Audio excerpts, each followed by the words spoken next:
What does it mean to love the truth? ये इसका अर्थ क्या है कि सच्चाई से प्रेम करना। First of all, it means to God's word is truth. Jesus said in John 17:17. परमेश्वर का वचन यूहन्ना के 17 अध्याय 17 वचन में कहता है, पहला ये कि परमेश्वर का वचन बिल्कुल सच्चा है। And when I see some truth in Scripture, और जब मैं कुछ वचन में सच्चाई को देखता हूँ, even if 1,000 million people say the other thing, I say you're wrong. और अगर हजार लाखों लोग भी कुछ इसके विपरीत कहते तो मैं कहता हूँ आप सब गलत है। There's a very favorite verse of mine in Romans chapter 3 and verse 3. Romeo के 3 अध्याय और 3 वचन में एक बहुत ही भाई को पसंदीदा वचन है। Romans 3 and verse 4. चौथा वचन 3 अध्याय रोमियो का। It says in the middle of that verse, let God be true and every man be found a liar. इसमें लिखा है, हम पढ़ेंगे, Middle of that verse, let God be true and every man be found a liar. ऐसा कदापि न हो वरन परमेश्वर ही सच्चा ठहरे, चाहे प्रत्येक व्यक्ति झूठा पाया जाए। So that's the position I take. और इसी स्थिति में मैं हूँ। Supposing, there are nearly 7,000 million or 700 crore people in the world today. आज इस जगत में 7,000 करोड़ लोग हैं, अगर हम सोचेंगे। Supposing they all say, you cannot overcome sin. और वे सब हम विचार करेंगे, ये कहते हैं कि आप पाप पर जय नहीं पा सकते। But God's word says, sin will not have dominion over you. और अगर परमेश्वर का वचन कहता है पाप तुम पर प्रभुता नहीं करेगा। The Lord asked me that question once. और आप जानते हैं परमेश्वर ने मुझसे एक बार प्रश्न किया। Supposing nobody in the world believed in victory over sin. और भाई से कहा कि कोई भी इस जगत में विश्वास नहीं करता कि पाप पर जय है। And only you are the only one who believed it from God's word. और केवल एक तू ही है जो परमेश्वर के वचन के द्वारा विश्वास करता है। Would you still stand for it? आप इसके लिए हमेशा सीधे और खड़े रहेंगे? I said, yes, Lord. इस अंगीकार पर खड़े रहेंगे। और भाई ने कहा, हाँ परमेश्वर। Let God be true and every man a liar. और केवल परमेश्वर ही सच्चा ठहरे, चाहे पूरा जगत दोषी और झूठा पाया जाए। And the Lord said, will you accept Jesus Christ as your example, even if all other Christians don't follow that example? और क्या केवल तू यीशु मसीह को अपना उदाहरण जानकर चलेगा, चाहे पूरा जगत उसको अपना उदाहरण जानकर I चलता said, नहीं? yes, sure. और मैंने कहा, हाँ परमेश्वर। I don't care if other Christians compromise and change things. और मैं इसकी चिंता नहीं करता कि मसीह लोग समझौता करते हैं वचन पर। See, the biggest area where Christian work today goes away from the principles of Jesus is in the area of money. पैसे के विषय में ज़्यादा मसीह लोग अपनी सेवा में परमेश्वर के सिद्धांतों से अलग है। They don't follow the principles of Jesus in the matter of money. पैसे के विषय में वे यीशु मसीह के सिद्धांतों को पालन नहीं करते। The early apostles did. केवल उन पहले प्रेरितों ने किया। And the early apostles used to teach that any preacher who asks you for money is a false prophet. और उन्होंने तब कहा कि कोई भी अगर नबी आकर आपसे पैसे के विषय में मांगता है, कहता है, whoever it is, कोई भी एक मसीह भाई बहन है, वो झूठा है। One of the earliest books, Christian books, that is written after the Bible. परमेश्वर के वचन बाइबल के बाद एक किताब लिखी गई है। Is a little booklet called The Teaching of the 12 Apostles. और वो छोटी पुस्तक जिसका नाम है प्रेरितों की शिक्षाएं। It was written in the 2nd century. ये दूसरी सदी में लिखा गया किताब है। I read it once. मैंने एक बार उसे पढ़ा।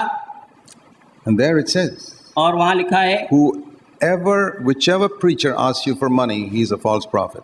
कोई भी प्रचारक आपको पैसे के लिए मांग करता है, वो एक झूठा प्रचारक है। That is how the early apostles distinguished between the true servants of God and the false servants of God. इसी तरह पुराने प्रेरितों ने झूठे भविष्यवक्ता और सच्चे भविष्यवक्ता के अंतर किया। And by that standard you can say that 95% of today's preachers are all false prophets. और उसी स्तर को लेकर हम देख सकते हैं कि 95% प्रचारक झूठे हैं। And the proof of that is none of them tell you how to overcome sin. और इसका प्रमाण है कि उनमें से कोई भी यह नहीं कहता कि आपको पाप पर जय है। They only tell you how to be healed and how to make money and things like that. और वे केवल आपको इसी बात पे प्रचार करते हैं, आप चंगे कैसे हो सकते हैं और पैसे कैसे कमा सकते हैं। The blessing of God is supposed to live a comfortable life on this earth. और परमेश्वर की आशीष यही है, वे बताते हैं कि इस धरती पर आनंद का जीवन जीना। If that is a comfortable life, then none of the apostles pleased God because they didn't have a comfortable life. क्योंकि प्रेरितों को किसी को भी सुख और आनंद का जीवन इस धरती पर नहीं था। अगर ऐसा ही प्रचार है So तो we need to come back to what is written in the scriptures तो हमें फिर से वचन की ओर आना है। क्या लिखा है वचन में? and say, if it is not in the word, I don't care who preaches it, it's wrong. और फिर हमें यह कहना है कि अगर कोई भी प्रचार कर रहा है, अगर वो वचन के अनुसार नहीं है तो मैं इसे स्वीकार If नहीं Jesus करता। didn't do it, I don't care which preacher or 10,000 preachers do it, it's wrong. अगर यीशु मसीह ने वो नहीं किया, फिर 10,000 भी प्रचारक कर रहे हैं, मैं उसे स्वीकार नहीं करूंगा। And success is not the test of God's approval. और परमेश्वर की ओर से ये मान ली गई बात, हमारा उन्नति ये नहीं है। Jesus said that many will come and say, Lord, we can't heal the sick in your name, did miracles in your name. और उस दिन आकर बहुत से लोग कहेंगे, परमेश्वर वचन में लिखा है कि मैंने तेरे नाम में लोगों को चंगाई दी और भविष्यवाणी की। There was success. वो अपने जीवन में तरक्की पाए हुए लोग But Jesus said, go to hell, all of you. और उससे यीशु मसीह कहता है आप नरक की ओर Because there was sin in your life. क्योंकि तुम्हारे जीवन में पाप था। So God allows people to be deceived. क्योंकि यीशु मसीह परमेश्वर अलाउ करता है, अनुमति देता है लोगों को फंसने के लिए। That means He can allow people to believe that they are born again when they are not born again. और हम लोगों को मान लेते हैं कि उनका नया जन्म हो चुका है, जबकि उनका नया जन्म नहीं हुआ होता। God allows them to believe what is false. परमेश्वर उन्हें अनुमति देता है इस कारण से कि वे जो धारणा रखते हैं उसमें चले। See 2 Thessalonians 2:11. दूसरा थिस्सलुनीकियों का दूसरा अध्याय 11 वचन हम पढ़ेंगे। It says in the last part, इसके आखिरी के भाग में हम पढ़ते हैं, God makes them believe a lie. परमेश्वर उनको एक झूठ की प्रतीति करने को अनुमति देता है। He allows them to believe a lie. एक झूठ की प्रतीति करने को परमेश्वर उनके लिए अनुमति He देता है। allows them to believe they are born again when they are not born again. परमेश्वर उनको इस बात की अनुमति देता है विश्वास करने के लिए जो सच नहीं है कि उनका नया जन्म हो He चुका है। believes they are born again just because they said the magic words once, Lord Jesus, come into my heart. ये वो विश्वास करते हैं कि यीशु मसीह को एक बार अपना उद्धारकर्ता हृदय में आज ये स्वीकार किया, इससे वो कहते हैं हमारा नया जन्म हो He चुका है। allows them to believe that just because their doctrine is right, they are born again. परमेश्वर ये अनुमति दे देता है उनके लिए क्योंकि उनका बात सच्चा है कि उनका नया जन्म हो चुका है। Allows them to believe that they are filled with the Holy Spirit just because they speak in tongues. परमेश्वर अनुमति देता है क्योंकि वे अन्य भाषाएं बात करते हैं, ये फसों धोखे में रहे कि उनका नया जन्म हो चुका They're है। not filled with the Spirit. They don't manifest the Spirit of Christ. वे पवित्र आत्मा से भरे हुए हैं, ऐसा नहीं है। वे प्रभु यीशु मसीह को अपने जीवन से नहीं But दर्शा रहे they हैं, are absolutely convinced that they are filled with the Spirit. लेकिन अपने हृदय में वे पूरी तरह से सांत्वना पाए हुए लोग Why? हैं कि वे पवित्र आत्मा से भरे हुए हैं। Why? क्यों? Because God makes them believe a lie. क्योंकि परमेश्वर उनको इस फसौनुक में, You इस know, झूठ में रहने की अनुमति देता है। This is one of the most terrifying verses in the whole Bible. पूरे बाइबल में एक बहुत ही हिला देने वाला, कंपा देने वाला वचन है। How can I be saved from that? मैं इस वचन से कैसे बच सकता हूँ? I can be saved from that only if I love the truth. मैं इससे बच सकता हूँ केवल अगर मैं सत्य से, जो अपने विषय में परमेश्वर बताता है, मैं प्यार करता To हूँ be saved. उद्धार पाने के लिए। First of all, when I read something in Scripture, I must say that is the truth. और अगर मैं कोई चीज वचन में पढ़ता हूँ और मैं उसको दावा करता हूँ ये सच है, And everybody else is false. और बाकी सब लोग झूठे हैं, I want to encourage you, brothers and sisters, you'll never be deceived if you take that position. मैं आपको हिम्मत देना चाहता हूँ भाइयों और बहनों, आप कभी इस पर विश्वास करके You चलने know, से फंसने वाले नहीं हैं। but if you respect some preacher so much, पर अगर किसी प्रचारक को आप इतना आदर करते हैं, even me, मुझे भी, you respect me so much that you don't go by Scripture, कि मुझे इतना आदर करते हैं कि आप वचन के अनुसार मुझे नहीं देखते, you will be deceived. आप फंस जाएंगे। We must never respect a preacher so much that we respect him more than God's word. परमेश्वर के वचन से अधिक हमें किसी भी प्रचारक का आदर नहीं करना है। That's why I show you Scripture for everything I say.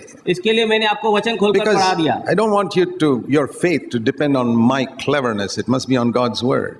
इसके लिए नहीं कि मेरे ज्ञान के ऊपर आपका भरोसा रहे, लेकिन परमेश्वर के वचन The पर। Christian world is full of preachers who are preaching their own cleverness and their own testimonies. मसीह दुनिया उन सब प्रचारों के खुद की साक्षी और जीवन के ऊपर निर्भर है। Many people's faith today comes by listening to testimonies. बहुत से लोग दूसरे की साक्षी सुनकर आते हैं। They hear testimonies on television and big public crusades. They get faith there. बड़े सेमिनारों में और टीवी पर वे लोग बड़ी बड़ी साक्षियां That is सुनते हैं, इसके लिए वे आते हैं। that's a false faith. वे एक झूठा उद्धार है। Romans 10:17 says faith comes by hearing the word of God. रोमियो 10वां अध्याय इसका 17 वचन में लिखा है कि विश्वास परमेश्वर के वचन को सुनने से आता है। If you got faith by listening to somebody's testimony, that is not the faith of the Bible. अगर आप में विश्वास है किसी भाई या बहन की साक्षी सुनकर, तो आपका विश्वास झूठा है। The Romans 10 says so clearly, faith comes by hearing the word of Christ. Romeo 10:17 साफ कह देता है कि So, विश्वास परमेश्वर के वचन के सुनने से आता That's the है। first area where we must love the truth. ये पहले जगह है जिसमें हमें सत्य को स्वीकार The करना है। second area where we must love the truth दूसरी जगह जिसमें हमें सत्य से प्रेम करना है is when the Holy Spirit shows us truth about ourselves, कि जब परमेश्वर का पवित्र आत्मा हमारे विषय में सत्य कहता है, where He shows us that thing you said was because you were jealous. कि जब पवित्र आत्मा कहता है कि ये बात तूने इसके लिए कही क्योंकि तू जलन रखता है। You got some jealousy against that person because he's better than you. उस भाई के या बहन के विषय में तू जलन रखता है क्योंकि वो तुझसे थोड़ी अच्छी है या अच्छा है। You can be jealous of somebody's children. किसके बच्चों से आप जलन रख सकते You हैं, can be jealous of somebody's house. किसके घर से आप जलन रख You सकते can be हैं, jealous of somebody's job. किसके नौकरी से आप जलन रख You सकते can be हैं, jealous that somebody's more spiritual than you are. कोई आत्मिक रीति में आपसे उन्नत You- पाया हुआ है, उससे आप जलन रख सकते हैं। You can be jealous that people in the church respect somebody else more than they respect you. जो आपको ज्यादा आदर नहीं देते लेकिन जो ज्यादा आत्मिक है उसको आदर There देते हैं, are ऐसे लोगों से आप जलन रख सकते हैं। 1,000 things you can be jealous of. हजारों चीजें जिसके विषय में आप जलन रख And then सकते when हैं। you're jealous of somebody, अगर आप किसके लिए जलन रखते हैं, you can never bear to hear anything good said about that person. आप उस मनुष्य के लिए, उस व्यक्ति के लिए कभी भी अच्छा सुन नहीं सकेंगे And you delight in hearing some bad things about that person. और आपको रुचि रहेगी उसके विषय में कुछ बुरा सुनने की। That's the way to test whether you're jealous. ये जलन को परखने का एक तरीका है। You ask yourself, अपने Now- आप को हम पूछेंगे, now I want you to all, in your own interest, expose yourself to this scam. मैं आपको कहूंगा कि इस विषय में आप अपने आप को परमेश्वर के सामने दर्शित करने के लिए तैयार हो जाएं। If you allow the scan to search your heart, you'll be saved today. आप इस तरीके से अपने आप को जांचने की अनुमति देंगे तो आप आज उद्धार पाएंगे, Otherwise, you'll continue to be deceived. अन्यथा आप हमेशा फंसे हुए रहेंगे। Can you think of someone about whom, if you hear something bad, you're quite happy? क्या आप सोचते हैं कि आप किसी के विषय में जरा बुरा सुनते हैं और आप खुश हो जाते हैं? Be honest about it. इसके विषय में आप ईमानदार हो जाएं। Can you think of someone about whom, if you hear something good, you don't feel very happy about that? आप इसमें अपने आप को जांच ले कि किसी के विषय में आप अच्छा ही सुनकर पूर्ण ज्यादा खुश नहीं होते, You immediately want to say something negative about that person. उसके विषय में आप कुछ गलत और विरुद्ध में कहना चाहते हैं। Dear brother and sister, प्यारे भाई और बहनों, you must face up to it.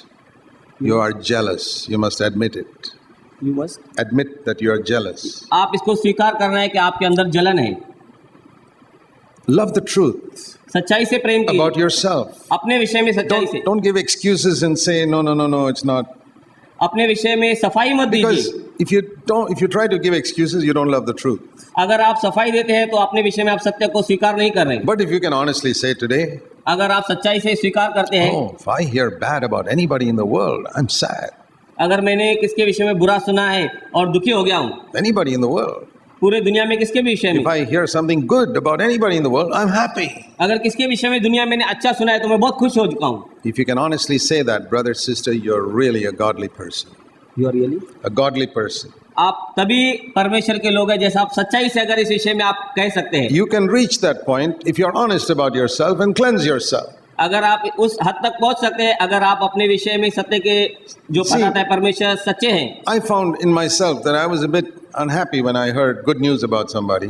मैं अपने आप को जांच कर ये जाना कि अगर किसके विषय में अच्छा सुना तो मैं खुश And नहीं हुआ। I went before God and I said, Lord, there's something evil in my heart. मैं इसके विषय परमेश्वर के सम्मुख गया और कहा परमेश्वर मेरे अंदर कुछ बुराई है, Nobody can see it. ये किसने देखा नहीं है। But I saw something there when I heard that news. फिर मैंने जब ये खबर सुना तो मेरे हृदय में And कुछ हुआ I never knew there was such evil in my heart. और मैं इसे जान नहीं पाया, ऐसी बुराई मेरे अंदर है। I want to love the truth about myself. ये अपने विषय में सच्चाई को मैं स्वीकार करना I want चाहता to be हूँ, saved from this. मैं इससे छुटकारा पाना चाहता हूँ। God saved me. परमेश्वर ने मुझे बचा लिया।